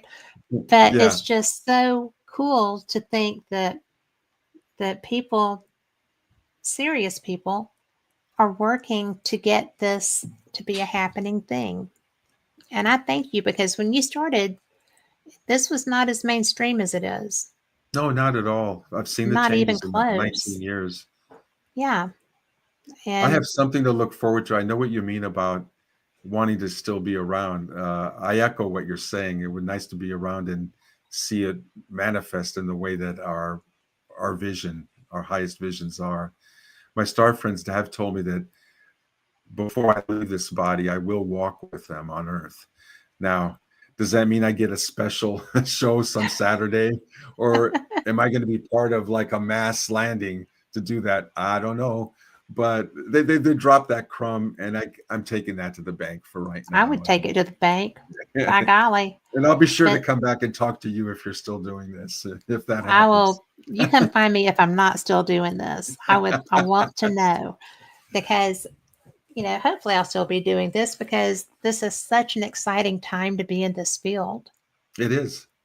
You know, it's really, to me, there's not been anything like this. There's not really anything to compare it to as far as how it's going to alter reality Totally. It's a for privilege everyone. when you can get rise above all the noise and the division and the chaos that seems to be going on. Underneath it all, I think there's an evolutionary spiritual impulse on a scale we cannot even imagine, that is positive, that is pushing us through, up and through into the best that we can be and the best that we can create. And Hmm. isn't it an honor and a privilege to be a Yes. part of that? Every time you Kat, have somebody on who is speaking truth to power from their experience in the paranormal realm, in the UFO realm, whatever, but who's opening up another set of minds and contributing to the opening of minds everywhere through the outreach that you have. You're doing your part, and you can sleep easy and wake up with enthusiasm that you probably chose to be here at this time, to be able to perform a greater service, because that's really what this is all about. It's a greater service uh, beyond ourselves, to serve Gaia, our planet, Yeah. and all of her life forms, and to join the cosmic galactic community. I mean, Yes. what a great party that's going to be, I someday. know, right? Yeah, they're waiting for us to grow up a little bit so that we're not shooting at each other all the time or shooting at them. But like I said, the People's Love Alliance is working at that. We're the shoots of grass Yes. coming up from the Yeah. ground that the media is ignoring. So I would say keep doing what you're doing, because every show that opens up another mind or gives an opportunity for someone like myself to speak about, hopefully in a positive way, the experiences of what's coming and what we can Hmm. have, you're really then supporting and doing a great service to the whole. Well, I love what I do. I get to do this, right? I mean, it's such a blessing, such a gift. And this is such an exciting time to be involved with this field, because with this movement, with this shift, however you Shift. want to classify that, but it is a shift of consciousness. Yeah. And people, if they're experiencers already, then they know. If they're interested parties but not experiencers yet, they feel like they know. And then you have the people that are so lockstep that they're just like, I don't see anything. What are you talking about? And then shows like this, I feel like, and there is a cachet to Fate, right? The Mhm. magazines, the programs over the years. Chase Klotsky, who is a dear friend of mine, was the host of Fate magazine when she and I met here in Birmingham when she was doing a live broadcast from Sloss Furnace for a ghost Mhm. hunt. And I was there and I just kind of looked. I was like, "What you doing?" She was like, "Well, I'm doing a live broadcast." I was like, "Cool beans. What for?" And we became friends. And then years later, I'm the host of Fate. I mean, it's fate. It's fate. Yeah. Bada bump, So, bada boom. bada boom, bada Perfect. bang. But Yeah, that's better. it's just so neat that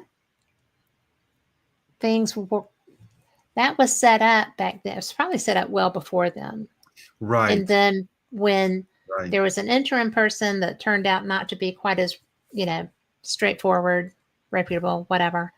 And then here I am.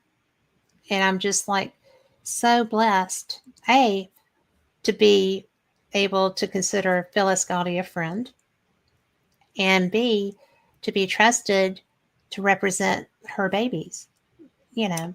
Right. And Well I'm put. because I don't own Fate, Phyllis owns Fate. And she chooses to allow me to have that opportunity to come and talk to people like you and share what you're doing with my friends, your friends, people that are randomly going to be seeing this later. You know, never doubt the universe. Never doubt the universe because there are plans, and whether it's Gaia, God, it's Right. still there's plans in place, and we never know what they are We just ever. are lucky to know or find our role, and that may change, but at least I think They if do. our hearts are open and we ask the question, how can I be of service? There is Mm-hmm. no way we won't get an answer in some way that points us in a direction of how we can be of service. So, yeah, it's a blessing, like you say, to Yeah. find a role and find a passion to help in some way. Yes. And this is such an Thanks again for important. the opportunity to be here. I Thank you. loved it, and I appreciate you. Namaste. I will always enjoy talking with you. Same So here. I we'll do appreciate this being brought again. back. Yeah, please. Sounds good. Yes. I would. Well, especially when we get to where this shift is kicking full speed. It's pretty fast right now.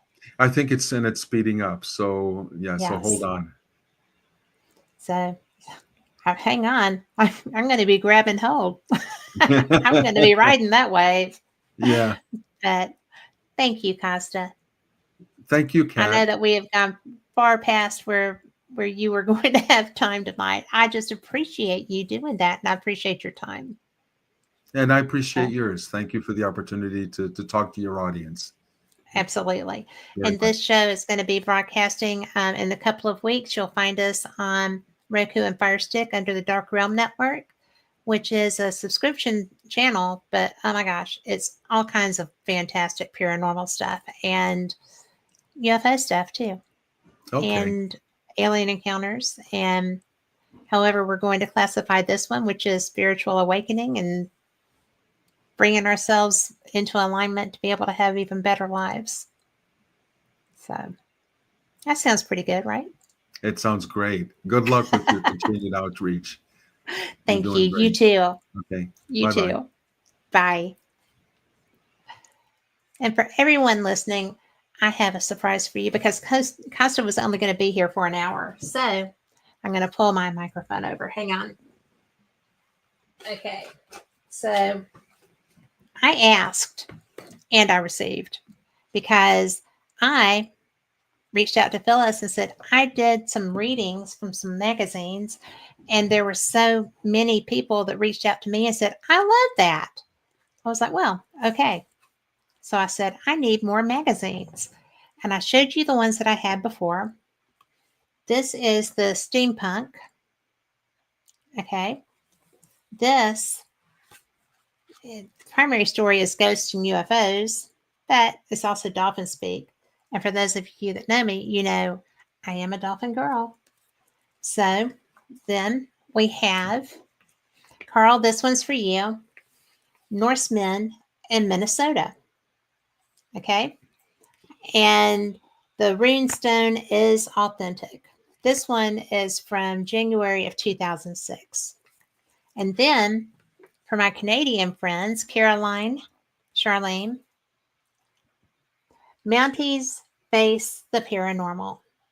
And these are just the 4 I brought back here to read with you. She sent me 2 cases of magazines, guys. We are going to be reading fate stories forever. I may do another show that's just that. We never know. But I did want to share from the steampunk edition. This is from, I'm going to have to put glasses on. You can point and laugh later, but I can do my little school marm thing. So this one, where is my date? There's no date. I can't believe there's no date.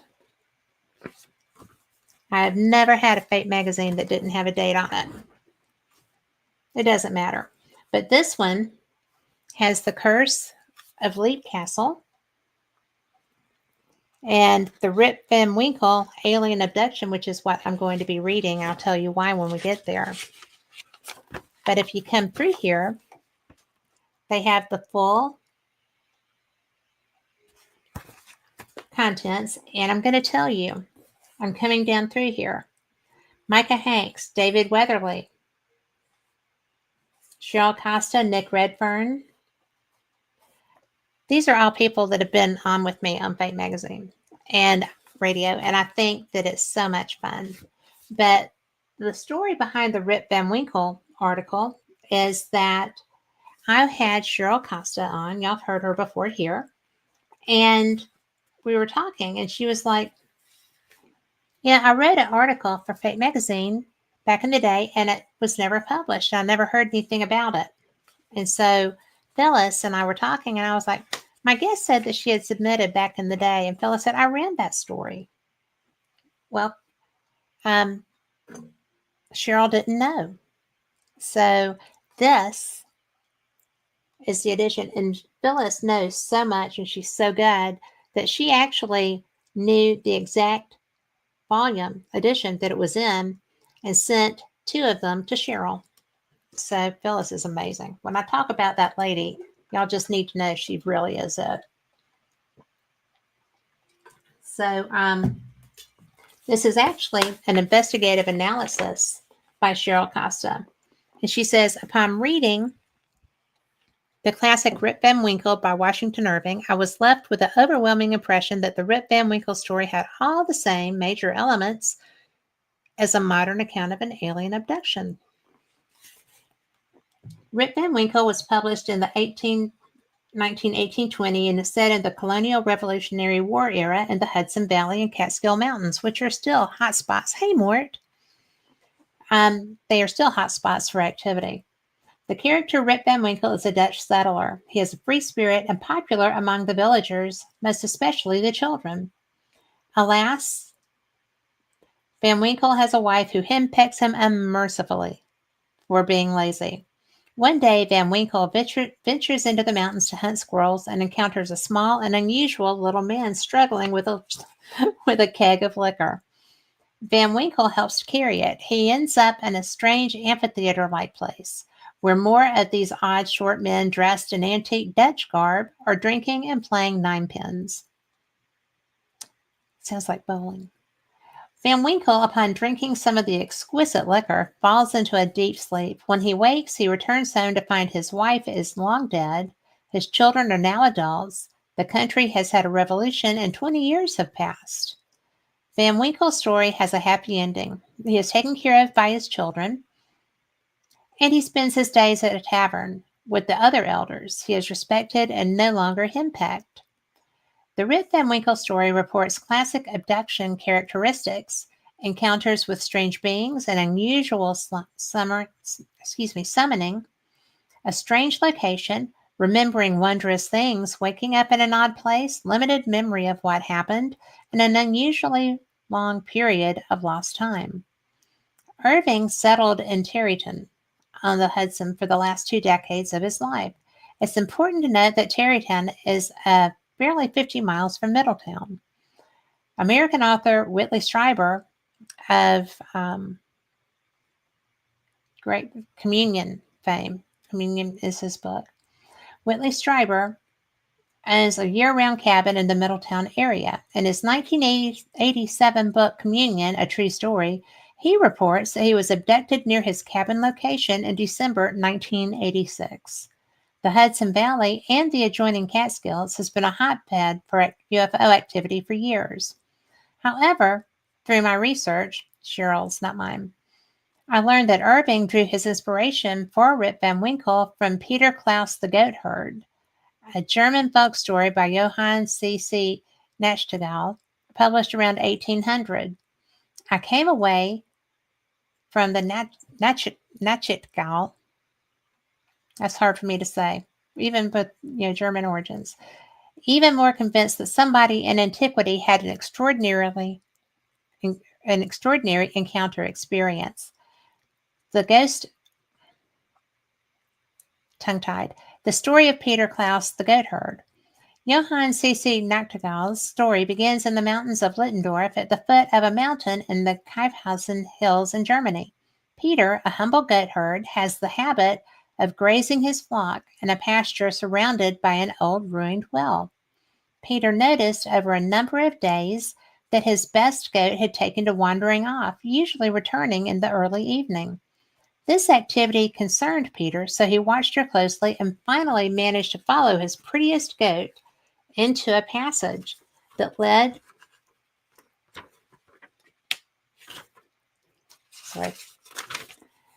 into a cavern. The goat, he discovered, had taken to eating oats that were falling from a horse stall above. Peter encounters a horse groom who motions him to follow up on some steps that open to a large courtyard. There, Peter witnesses 12 ancient knights playing a game of 9 pins. Terrified, Peter does what is asked of him. Eventually, he works up enough courage to steal a drink. He seems invigorated, but eventually he falls into a deep sleep. Upon wakening, Peter cannot find his dog nor his flock. After returning to the village, he's told that Peter's dog and flock returned to the village 20 years ago and that Peter was never heard from again. He realizes that the people he's speaking to are his children, now adults. I lost my spot. He finally explains who he is, and after the initial shock to the villagers, he is welcomed back to his family with open arms. The Nachtigall story, as compared to the Washington Irving story, not read like a personal account narrative, not unlike the types I read on a daily basis when researching UFO reports in the MUFON.com and Newforge org database for my newspaper column. She used to write something skies. She wrote a column for a newspaper. Investigative analysis. In both stories, the only evidence we have that time passed is the foot-long beard. The rate of beard growth of males varies with genetics. Average beard growth is about a half inch per month. For our discussion, we'll assume that he was mostly clean-shaven prior to his adventure. Assuming a foot-long beard at average growth rate of a half inch per month, we can assume that both Van Winkle and Klaus grew foot-long beards over a 24-month period. It's not uncommon for people who have been abducted to experience a lost time aspect to their experience. For example, from the MUFON database, consider these accounts. A hunter in Southern County, New York, went deer hunting in the early morning hours of a frigid January. He watched a deer herd spooked by something and start running. The next thing he knew, he was sitting on a stump 8 to 9 hours later. He was perplexed as to how he had gotten there and for how long it had been. Had he fallen asleep, he would most certainly have frozen to death. A woman in Ohio, enjoying the night sky on her patio, heard a strange buzzing. Her pet dog was frightened and cowered under a deck chair. She looked up and saw a triangular-shaped object the size of a football field. They're always the size of a football field. She watched it for about 15 minutes. Later, her family asked where she had been for over 2.5 hours. A look at her wristwatch showed that its time was over 2.5 hours behind. She had no recollection of the missing 2.5 hours. The ratio of her remembered to actual lost time is about 10 to 1. A man near Lake George, New York, was sitting alone on his porch after a UFO sighting with neighbors. He felt himself nodding off to sleep. He woke 3 days later, many miles from his home, wearing someone else's clothes. He had a day's growth of beard. The man has no memory of what happened to him. The final hypothesis, I suggest that Peter, in the Nachtigal story, was abducted and was with the off-world visitors for about 24 months, his time, as evidenced by his stated foot-long beard growth. I propose that Peter was in a faster-than-light craft or an interdimensional craft where time functioned differently. In either situation, the relativity effects during the man's local 24-month stay translated to him being away from his village for some 20 years, or 240 months. I propose that, like other abduction cases, the visitors somehow blocked Peter's memory of his time with them. Peter Klaus experienced a time differential, living 1 month for every 10 months that occurred back home, or a ratio of 10 to 1. It is my hypothesis that the Peter the Goat Herd narrative is the original abduction event, and it took place in central Germany sometime between the 16th and 19th centuries. UFOs in Germany.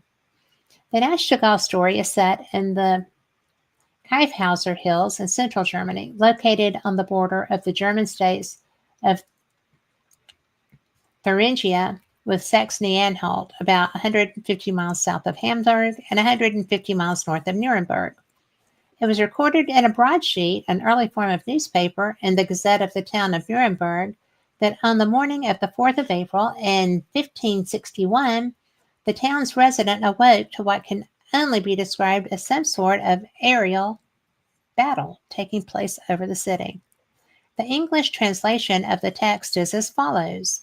At dawn of April 4th, in the sky of Nuremberg, Germany, a lot of men and women saw a very alarming spectacle where various objects were involved, including balls approximately 3 in length from time to time, 4 in a square.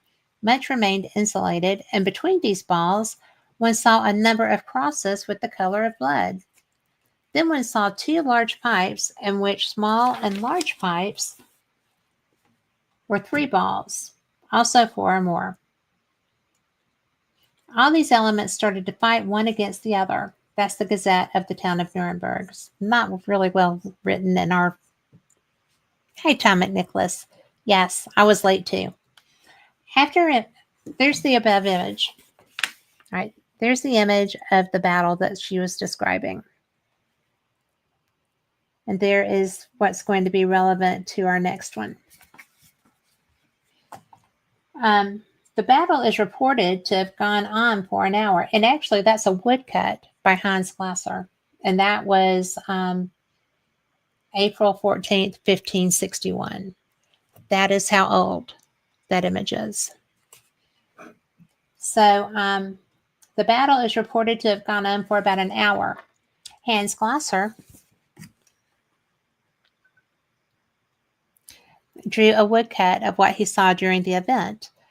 In the southwest of the Kyffhauser Hills, 250 miles away in Basel, Switzerland, a similar event occurred in the skies there 5 years later in 1566. And so that's what the second one was. That is the image that they have in their sky.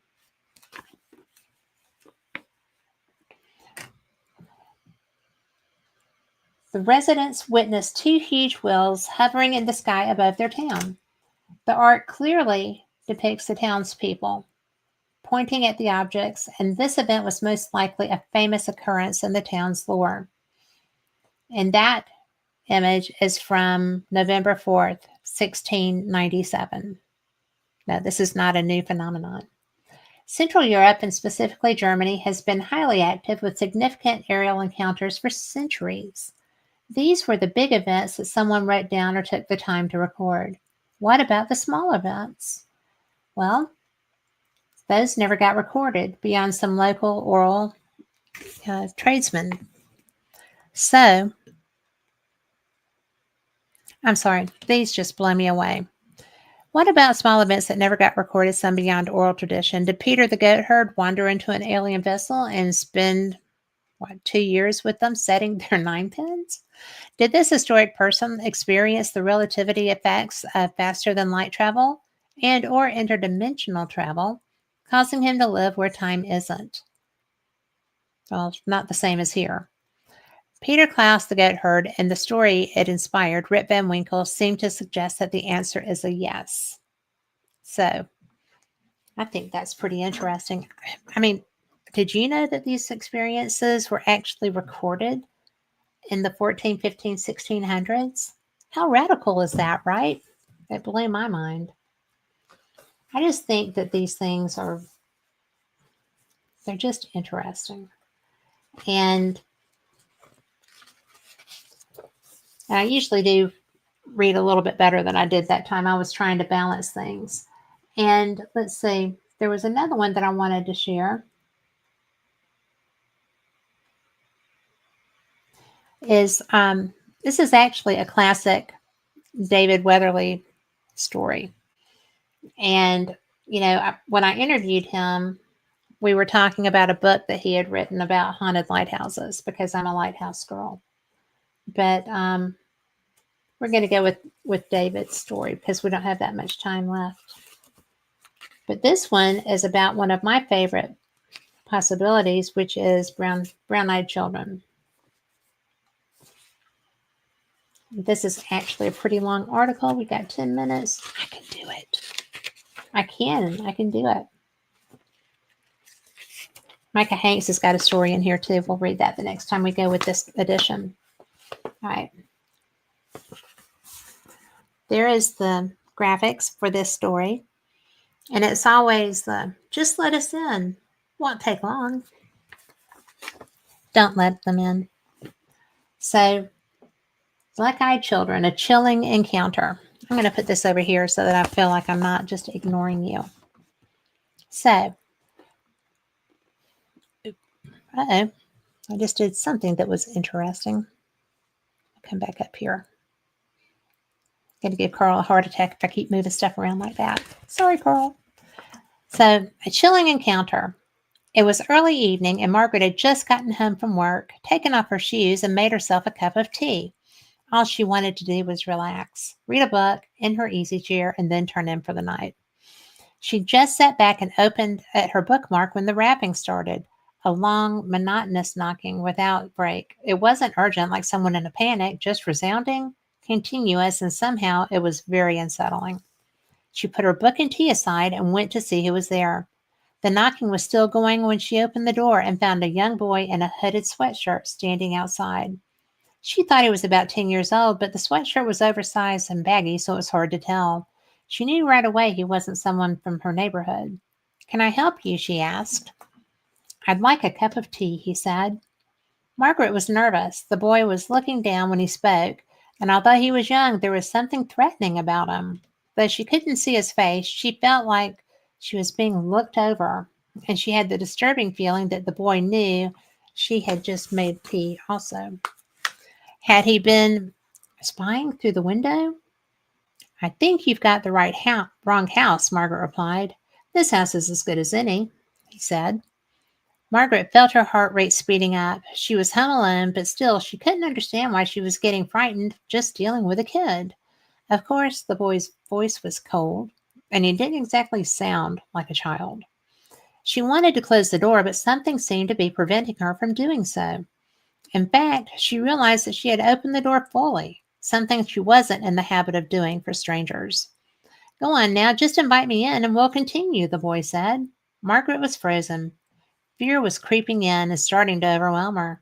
She felt her head shaking. No, but she couldn't voice anything. She just stood there, her arms holding onto the door and her legs starting to shake.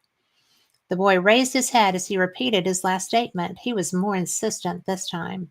When he raised his head, Margaret finally got a good look at his face. His skin was pale and pasty white, but the most shocking thing was his eyes. They were solid black. No dark pupils. He had no whites in his eyes, no color. They were just solid black orbs. Margaret slammed the door and threw the deadbolt on. She raced down the hall and into her bedroom, slamming that door shut and locking it too. She was lying in bed, clutching at the covers for fear hours later when her husband finally came home. Margaret had encountered one of the black-eyed children. And while Margaret's encounter may sound like the beginning of a creepy horror story, yes, it does. The account is all too real and is a prime example of encounters that have been occurring around the world. Reports of the black-eyed children, or BEKs, have been rampant in the internet since the late 1990s. And I didn't know that was that old. The modern wave of these encounters incepted with an account posted by Brian Bethel, a Texan writer who ran into a pair of kids outside a shopping center on a quiet evening in Abilene. Bethel was sitting in the driver's seat writing a check when the two boys approached his vehicle. He was immediately on guard and only rolled his window down part way to speak with them. Something was off. I would say so, he felt. The boys were insistent in their attempts to get a ride from Bethel, but the demeanor of the boys was odd. Once they raised their heads and he realized they had solid black eyes, Bethel quickly left the area. As he pulled out of the lot and checked his rearview mirror, he noticed that the kids had completely vanished. When Bethel reported his encounter on the internet in 1988, it received a flurry of responses. Other people, it seemed, had encountered black-eyed children. Dozens of reports were added. Some appeared genuine, while others were more questionable, but they all became part of the mix and lore of the BEKs. It began to grow. Skeptics quickly jumped in, claiming their reports were all fabricated. BEKs, they said, were nothing but an urban legend born and bred on the internet. But as usual, the skeptics failed to delve into the history of the phenomenon. Let's first consider the basic components reported in the bulk of modern black-eyed child encounters. Most often, witnesses state that they believe the kids are in the range of 10 to 14 years of age. As more and more reports come in, a wider range has begun to surface, however. In physical appearance, the children are described as having pale or pasty skin. No one has ever reported seeing any kind of blemish, freckle, pimple, or anything on the children. Equally puzzling for modern children, no one has reported seeing one of the kids with a cell phone, iPod, or any similar electronic device. Then there are the voices of the children, described as monotone and droning, almost hypnotic, according to some witnesses. And it's not just the tone of their voices that's odd. Reports indicate that the children's use of language is awkward. Archaic words are sometimes used, and they seem unaware of simple modern items such as doorbells and paper money. Those who have encountered the kids also make note of their unusual dress. Their clothing is described as out-of-date, old-fashioned, or handmade. Others say the kids wear attire that doesn't quite fit right, hand-me-downs perhaps from other children. And of course, there's the key component in all of these accounts, the eyes. Described as the most disturbing aspect of these encounters, those who come face to face with children say the eyes are cold and frightening. There are no whites, no color in the pupils, only glistening, solid black orbs. And we're going to have to stop there because we're going to run out of time. But I'll bring you more. And like I said, we've got all these nifty ones and boxes more. So we're going to have a good time. And we may do some giveaways. You never know. But meanwhile, thanks for being here. I will see you next week. Same cat time, same cat channel. Enjoy your week.